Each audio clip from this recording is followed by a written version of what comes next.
모든 인간은 희망을 품고 미래에 대한 기대를 가지고 하루하루를 살아갑니다.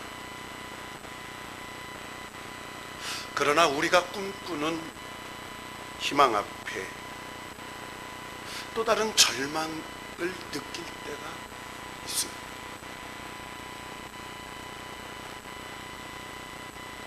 우리는 희망을 꿈꾸고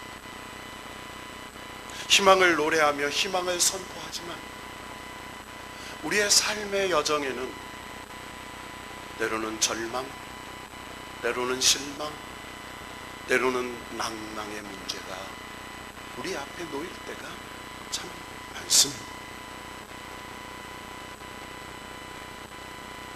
희망이 많고 클수록 저절의 절망과 낙심도 함께 온다는 것을 우리는 발견할 수 있습니다. 희망 고문이라는 말이 있습니다. 희망이라는 단어와 고문이라는 단어의 합성어죠.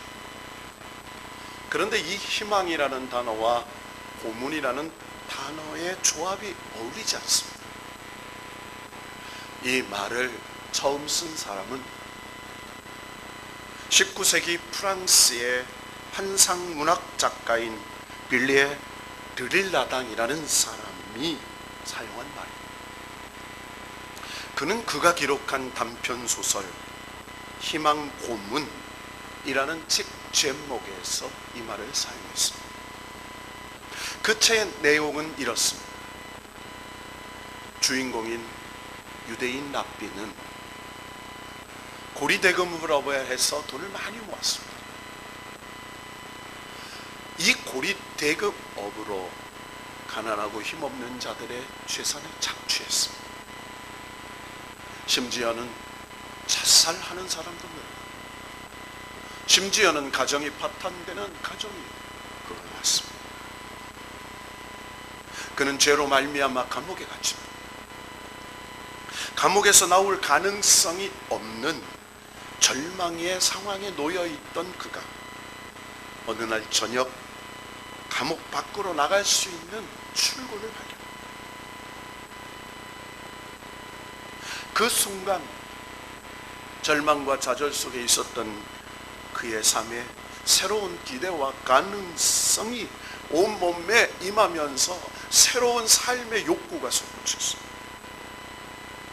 그는 밤새 죽을 힘을 다해 감옥을 탈출을 시도합니다.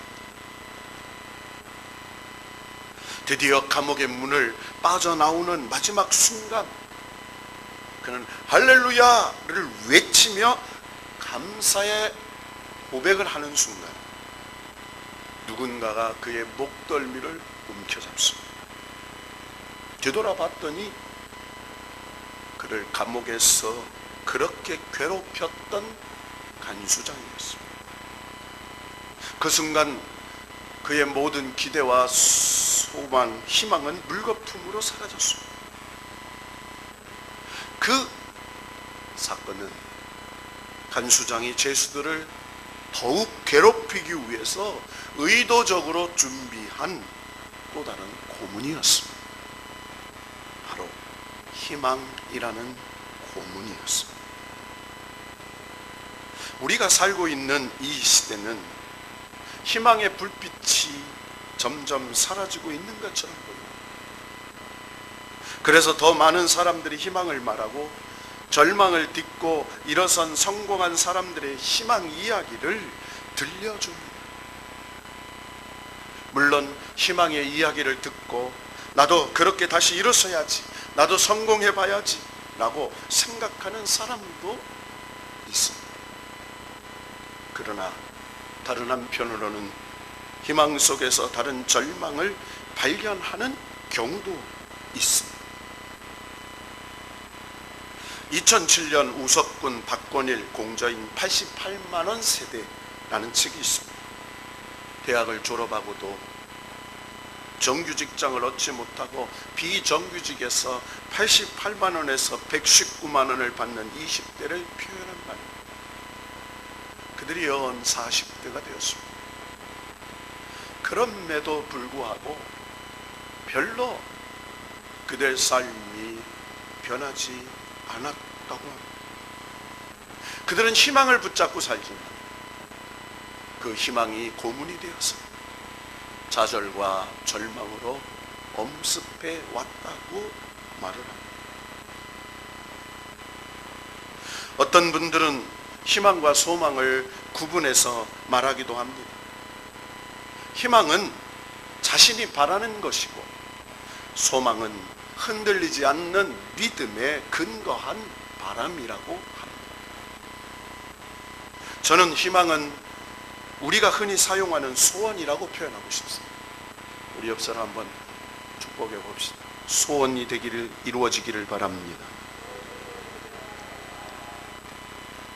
여러분 자녀들을 향한 소원이 이루어지기를 바랍니다. 여러분의 가정과 사업터에 소원하는 모든 일들이 이루어지기를 바랍니다. 우리는 소원을 품고 삽니다. 새해가 되면 새로운 소원을 말합니다. 소원은 자기가 성취하고 싶은 꿈을 말합니다.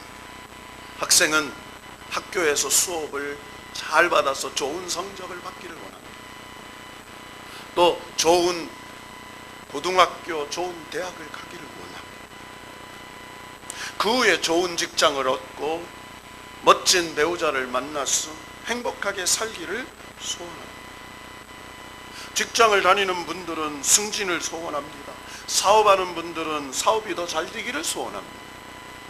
건강이 약한 분은 건강해지기를 소원합니다. 가난한 분은 부자가 되기를 소원합니다. 우리 하나님은 하나님의 자녀로 하나님이 주시는 좋은 것을 소원할 권리가 있다고 성경은 말합니다. 그래서 시편 20편 4절에 보면 내 마음의 소원대로 허락하시고 내 모든 계획을 이루어 주시기를 원하노라 라는 말씀이 있습니다. 하나님의 자녀의 소원을 하나님은 이루어 주시기를 원한다는 거예요. 시편 37편 4절에 보면 여호와를 기뻐하라 그가 내 마음의 소원을 내게 이루어 주시리로다 라고 말을 했습니다. 하나님을 기뻐하라. 하나님 앞에 마음의 소원을 가지면 하나님이 그 소원을 이루어 주시기를 기뻐한다. 빌립보서 2장 13절에도 그와 같은 말씀이 등장합니다. 너희 안에서 행하시는 이는 하나님이시니 자기의 기쁘신 뜻을 위하여 너희에게 소원을 두고 행하게 하시나니 라는 말씀이 등장합니다. 하나님은 우리들의 마음의 소원을 가지고 사는 것을 기뻐하십니다. 그 소원을 이루어 주시기를 원하십니다. 우리는 하나님 앞에 소원을 이루어질 때 기뻐하고 행복합니다. 그러나 이것이 성경이 말하는 궁극적 소망은 아닙니다. 개인적인 소원은 이루어질 수도 있고 이루어지지 않을 수도 있습니다. 이루어지면 좋은데 이루어지지 않으면 절망과 좌절을 안겨줍니다. 그러므로 소원은 우리의 진정한 소망이 될 수 없습니다. 우리는 미래의 끝을 자기가 원하는 대로 정해놓고 기다리면서 그것이 자신의 소망이라고 생각합니다. 문제는 내가 원하는 방향으로 미래를 통제할 수 없다는 것. 그런데도 우리는 미래를 통제하려고 애를 쓰면서 안달하고 염려합니다. 그러다가 소원이 이루어지지 않으면 실망하고 낙심합니다. 우리는 소원을 많이 이야기할수록 그것이 성취되지 못했을 때 더 큰 좌절과 절망을 겪습니다. 우리가 기대하는 진정한 소망은 무엇일까요? 내가 꿈꾸는 소원이 이루어지지 않는다 할지라도 우리가 믿는 하나님 아버지는 반드시 최선의 것을 주실 것이라고 하는 믿음을 가지고 하나님의 약속을 신뢰하며 인내하는 것이 소망입니다. 어떤 상황 속에서도 하나님은 우리에게 필요한 최선의 것을 주시는 분이라는 확신을 가지고 하나님을 끝까지 신뢰하는 것이 소망입니다. 저와 여러분에게 이 하나님을 향한 소망이 있기를 축복합니다. 우리 앞뒤 좌우를 바라보며 다시 축복합시다. 하나님을 향한 소망이 넘치기를 축복합니다. 하나님을 향한 소망이 흔들리지 않는, 우리는 인생에서 좌절과 절망과 낙심에서 고난 속에서 일어날 수가 있는 것입니다.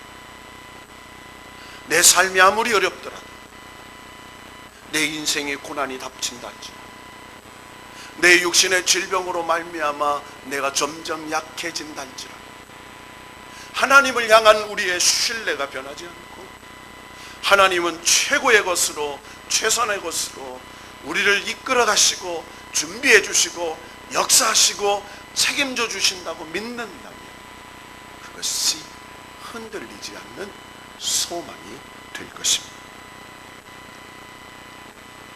오늘 우리가 읽은 시편 62편은 다윗의 시입니다.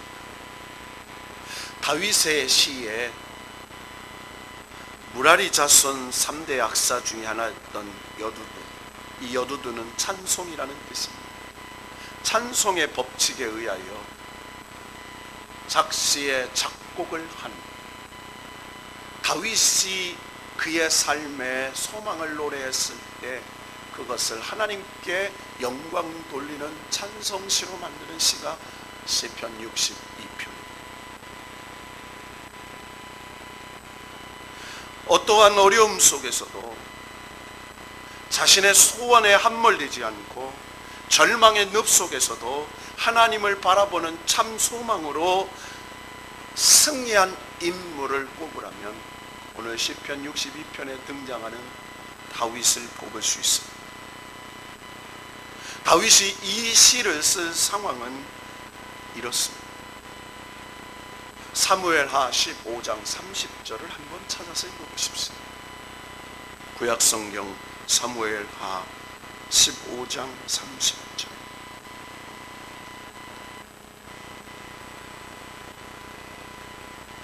다 같이 한 목소리로 봉독합시다. 시작.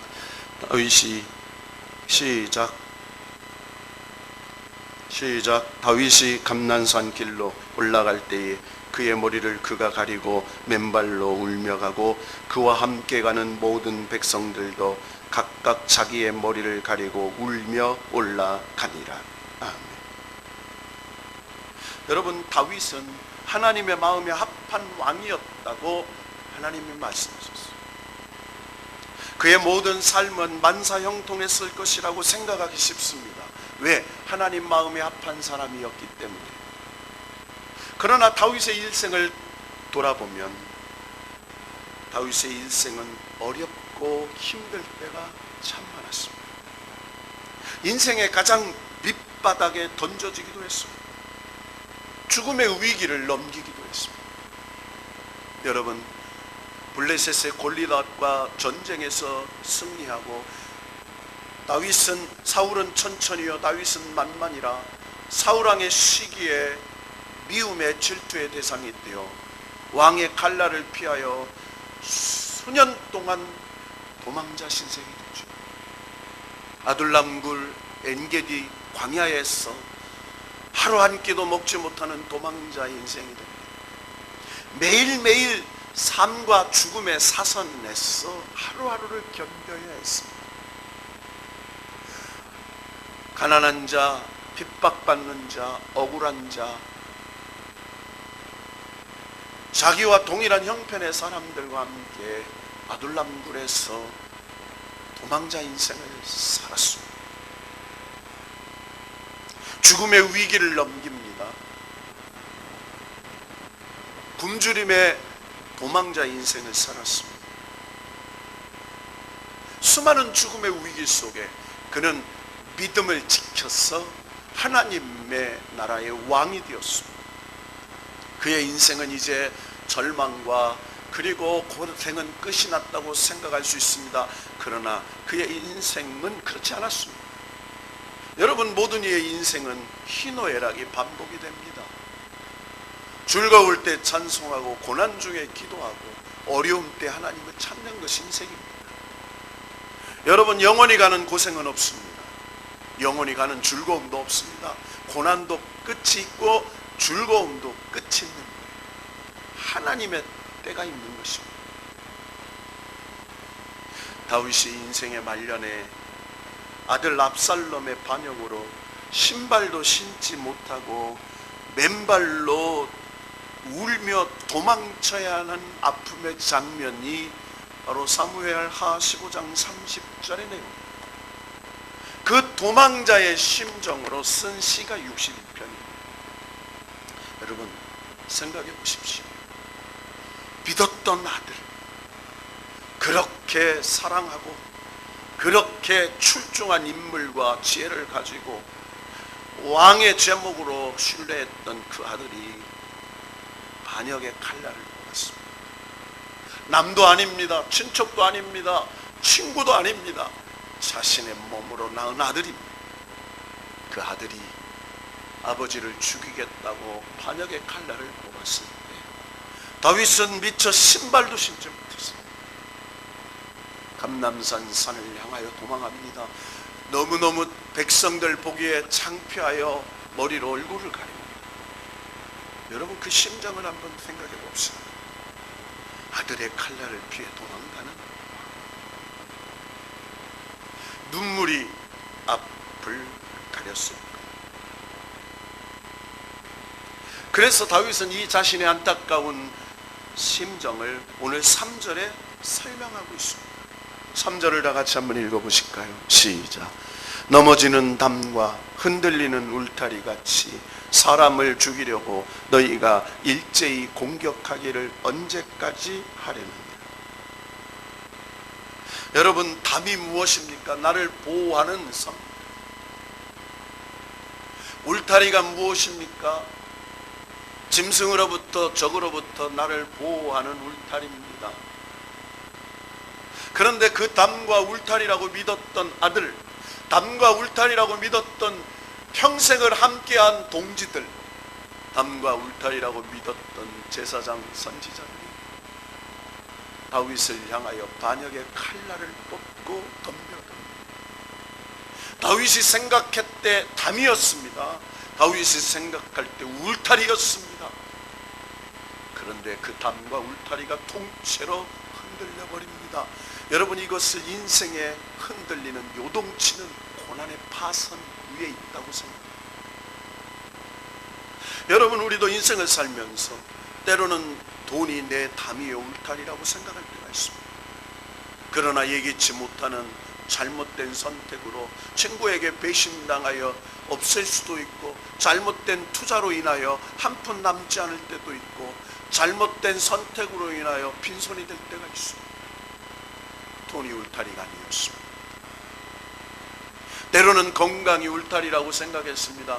그래, 돈은 없어도 건강만 하면 벌면 되지 생각했습니다. 어느 날 갑자기 나에게 건강이라는 담과 울타리가 흔들리기 시작했습니다. 나도 모르게 찾아오는 연약함, 나도 모르게 찾아왔던 기가 막힐 질병이 나를 죽음의 어둠의 그림자로 엄습합니다. 여러분, 건강도 우리의 담과 울타리는 아니었습니다. 때로는 권세, 때로는 내 가족이 내 담과 울타리라고 생각했습니다. 곤불심년이라는 게 있습니다. 여러분, 꽃 피면 집니다. 권세 있는 자도 사그라집니다. 여러분, 권세 있는 자를 보셨습니까? 며칠 전에 고 노무현 대통령의 서거 몇 주기가 있었습니다. 다 사라지는 겁니다. 전직 대통령 둘은 감옥에 있습니다. 현직 대통령 미래도 아무도 모릅니다. 우리가 어떻게 미래를 통제할 수 있습니까? 권세가 우리의 담과 울타리는 아닙니다. 오늘 그 어려움 속에서 다윗은 인생이 흔들리고 인생의 담과 울타리가 통째로 요동칠 때 그는 이 절망의 상황에서 하나님께 이렇게 노래합니다. 1절과 2절입니다. 우리 간절한 마음으로 다윗의 심정을 한번 읽어봅시다. 시작. 나의 영혼이 잠잠히 하나님만 바라며 나의 구원이 그에게서 나오는도다. 오직 그만이 나의 반석이시요 나의 구원이시요 나의 요새이시니 내가 크게 흔들리지 아니하리로다. 아멘. 여러분, 다윗도 사람인데 어찌 흔들림이 없고 두렵지 않았겠습니까? 자신이 보기에도 곧 쓰러질 듯한 담벼락과 같고 흔들거리는 울타리처럼 가련한 신세였습니다. 누가 보아도 실패자였고 끝장난 인생처럼 보였습니다.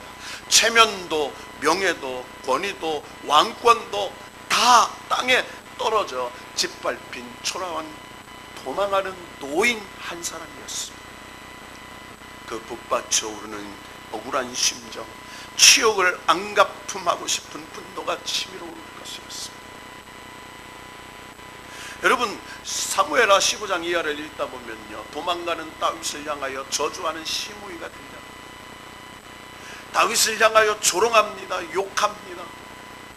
정말 다윗의 심정을 묵상해 보면요, 비참했을 것 같아요. 그런데 그 절망의 상황에서 다윗의 위대함을 봅니다. 그 절망과 고통의 파도가 엄습하는 순간에 그는 1절과 2절처럼 노래하죠. 나의 영혼이 잠잠히 하나님만 바라며 누미야 조용히 하나님의 은혜를 기다린다. 여러분, 하나님의 은혜는 반드시 옵니다. 하나님의 은혜는 반드시 옵니다. 그 은혜를 잠잠히 기다릴 수 있는 다윗의 요동치 않는 믿음이 있었답니다. 평온한 상황에서 부르는 노래가 아니었습니다. 인생의 가장 어두운 밤에 하나님 앞에 부르짖는 노래입니다. 나를 넘어뜨리려고 하는 대적이 사방에서 나를 에워싸고 있습니다. 내가 순간적으로 흔들리고 두렵지만 나는 하나님만 바라보겠다고 노래합니다. 나를 구원하실 분은 오직 하나님 한 분뿐이라고 그는 노래하고 있습니다. 다윗의 소망은 하나님이었습니다. 여러분, 저와 여러분의 소망이 무엇입니까? 저와 여러분의 소망이 무엇인지를 한번 생각해 봅시다. 정말 하나님이 나의 소망이었는가?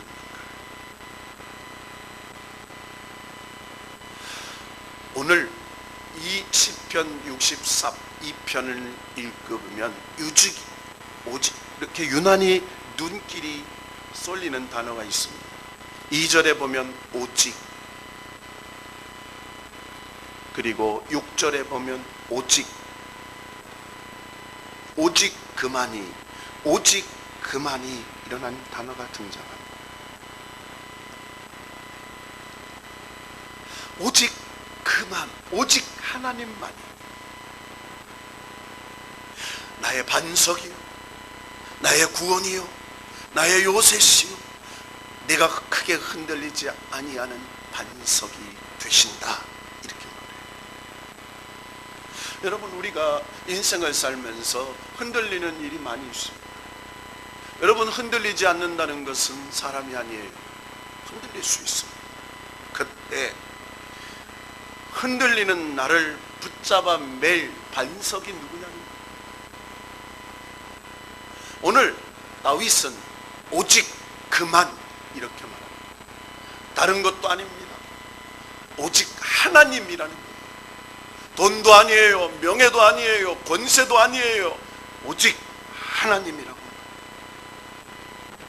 여러분, 오늘 다윗의 믿음을 생각해 보면 8절에 이런 말씀이 등장합니다. 백성들아 시시로 그를 의지하고, 여러분, 시시로 하나님을 의지하라 라는 말을 붙잡아야 돼요. 시시로, 때때로, 항상 이런 따라합시다. 때때로, 항상. 그러니까 하나님을 어떻게 의지하냐? 항상, 때때로, 일마다, 순간마다, 어려움마다, 사건마다, 그 순간마다 하나님을 의지하라. 여러분 자식이 여러분의 마음을 어렵게 합니까? 하나님을 때때로 의지할 수 있기를 바랍니다. 여러분 건강이 우리를 엄습합니까? 항상 주님을 의지할 수 있기를 바랍니다. 그러면서 오늘 어떻게 의지하고 라는 다른 말로 하면 신뢰하고 라는 말이에요. 따라합시다. 신뢰하고. 여러분 이 신뢰라는 말은 다윗이 벼랑 끝자락에서 붙잡았던 말이에요. 이 신뢰와 믿음은 다른 말입니다. 이 말은 문자적으로 말하는 믿음과 다른 말이에요. 신뢰란 무엇입니까? 불확실성을 전제로 해서 하는 말이에요. 불확실해. 확실하지 않아. 그런데 모든 것이 분명하고 확실하다면 신뢰라는 말이 필요가 없습니다. 그런데 모든 것이 불분명하고 모든 것이 불확실한 상황 속에서 뭔가 신뢰할 만한 것이 필요했는데 다윗은 그 불확실하고 그리고 불완전한 상황 속에서 그가 오직 하나님을 신뢰할 수 있었다라고 얘기합니다. 여러분, 저와 여러분의 미래가 불확실하잖아요. 저와 여러분의 삶이 불확실하잖아요. 오직 하나님만이 신뢰할 수 있다는 분인 줄로 믿으시기를 축원합니다. 여러분 우리는 하루하루를요 불확실한 상황 속에 살아요. 병원에 갔습니다. 제가 우리 이영범 장로님 입원해 계셔요. 병원에 갔는데 병원에 들어가기 전에 열 체크하고 이름 쓰고 뭐 스티커 붙여주고 그랬더니 어떤 분 하나는요 열쇠고리로 엘리베이터를 누르더라고요. 저는 그 심정이 이해가 됐어요. 이해가 됩니다. 어디에 어떤 일이 예측할 수 없는 시대, 그런 상황 속에 우리가 살고 있는 거예요. 무엇을 의지할 수 있을까요? 무엇을 어떻게 의지할 수 있을까요? 오늘 그런 다윗이 위대한 고백을 해요. 오늘 우리는 오직 하나님을 붙잡아야 한다는 거예요. 따라합시다. 오늘 우리는 오직 하나님을 오늘 우리는 오직 하나님을 붙잡아야 합니다.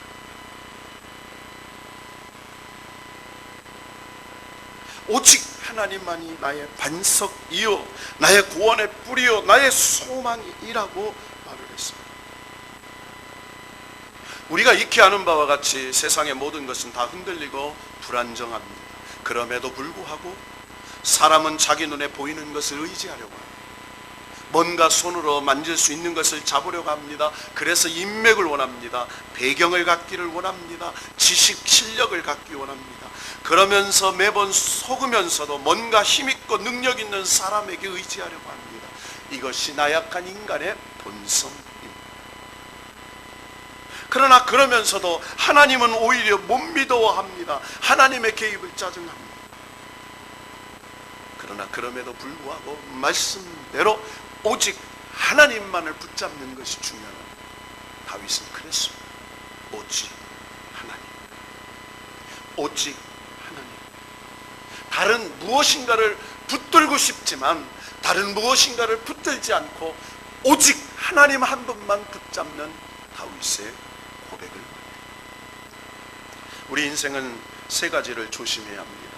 첫째, 사람을 조심해야 합니다. 여러분, 사람은 의지의 대상이 아닙니다. 사랑은 사랑의 대상입니다. 여러분, 자녀를 의지하지 마세요. 자녀를 사랑하세요. 따라합니다. 자녀를 사랑합시다. 여러분, 자녀를 의지하지 마세요. 자녀는 자녀의 인생이 있어요. 근데 자녀를 사랑해 주는 거예요. 믿음의 대상이 아니요 의지의 대상이 아닙니다. 불쌍히 여기고 돌봐 주어야 할 대상. 아무리 훌륭한 자식도 다 허점이 있는 거예요. 가정의 달을 맞이해서 여러분의 자녀들을 위해서 기도 많이 해주세요. 그 기도가 쌓이면 하나님이 이끌어 가실 줄 믿습니다. 탕자 어거스틴이 성자 어거스틴으로 바꿔주셨던 것처럼 그는 알면서 하나님을 믿으려고 엄청나게 공부했지만 하나님 알 수가 없었습니다. 그러나 믿었더니 하나님을 알게 되었다고 그는 고백한 것이었어요. 오늘 9절에 그런 고백을 하잖아요. 다윗의 참 눈물 어린 고백이에요. 아 슬프도다. 사람은 입김이며 인생도 속음수이니 저울에 달면 그들은 입김보다 가벼우리로다. 사람의 말, 사람의 신뢰가 입김보다 가볍더라 이 말이에요. 아들이 배신하고 동지가, 친구가, 신하가 삐시는 걸 봤더니 아 슬프다. 사람의 그 달콤한 말이 얼마나 허망했던가를 깨닫다. 기대가 크면 실망도 큰 거죠. 사람들의 약속에서 100%라는 것은 없는 거예요. 인간은 신뢰할 수 없는 존재, 사랑의 존재.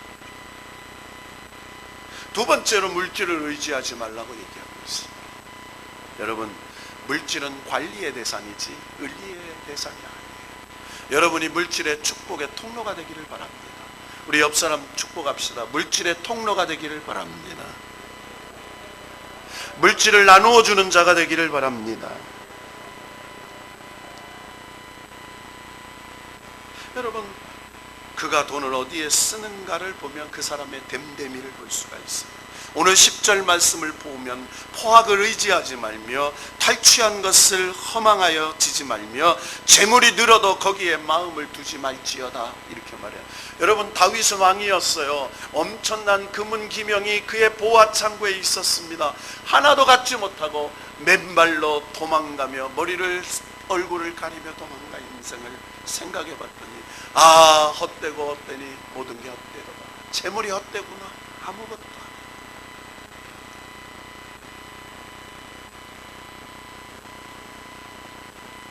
성경은 돈에 대한 태도를 가지고 멸망의 사람과 하나님의 사람으로 각각 나눕니다. 멸망의 사람은 돈을 사랑하지만 하나님의 사람은 돈을 사랑하지 않고 하나님을 사랑합니다. 그래서 일만하게 뿐이 돈을 사랑하는 거라고 말합니다. 돈을 사랑하면 멸망의 사람이요, 하나님을 사랑해서 사용하면 그는 하나님의 사람이라고 설명합니다. 마지막으로 권세를 의지하지 말라고 했어요. 11절 말씀 다 같이 읽고 말씀을 정리합시다. 시작. 하나님이 한두 번 하신 말씀을 내가 들었나니 권능은 하나님께 속하였다 하셨도다. 아멘. 자, 여러분, 다윗은 위대한 왕이잖아요. 다윗은 통일왕조를 이룬 왕입니다. 다윗은 엄청난 국가의 기초를 세운 왕이었습니다. 그런데 그 권세가 내게 있는 게 아니고 하나님께 있는 거라는 것을 깨달았어요. 권능은 하나님께 속하여 합니다. 여러분, 사람의 권세는 한계가 있죠. 이 세상의 모든 나라들이 잘 되길 바라요. 우리나라가 잘 되기를 바랍니다. 대통령을 위주해서 정치인들이 나라를 잘 다스려 주기를 소원합니다. 기도를 많이 해야 돼요. 전 세계의 나라들이 잘 되기를 바랍니다. 여러분, 브라질과 칠레에서 20만 명이 죽었다. 충격적인 거죠. 가난한 사람이 죽습니다. 연약한 노인들이 죽습니다. 권세 있는 자들이 권세가 아무것도 아니었습니다. 할 수 있는 일이 없습니다. 다윗은 이렇게 고백합니다. 12절에 주의 인자함은 주께 속하오니 주께서 각 사람이 행한 대로 갚으심이니이다. 주여, 내 인생의 문제를 하나님께서 갚으십니다. 해결해 주십니다. 여러분, 요셉을 보세요. 노예로 팔려가서 감옥의 죄수로 13년을 살면서 그의 유명한 이야기가 나옵니다. 하나님이 그와 함께 하심으로 형통하였더라. 그가 노예로 있으면서도, 죄수로 있으면서도 그는 하나님의 경륜 속에 지금 하나님께서 선한 것으로, 좋은 것으로 갚아주시는 계획 속에 진행되고 있다고 믿었어요. 여러분, 이게 신앙이에요. 오늘 우리의 삶이 어려울 수 있어요. 여러분의 삶이 힘들 수도 있어요. 때로는 포기하고 싶을 때 있어. 그러나 하나님이 주의 인자함은 주께 속하오니, 저와 여러분의 인생은 하나님 손에 속하여 싸우니, 주님이 우리를 인도해 주실 줄 믿사오니, 주님이 우리를 건져 주실 줄 믿사오니.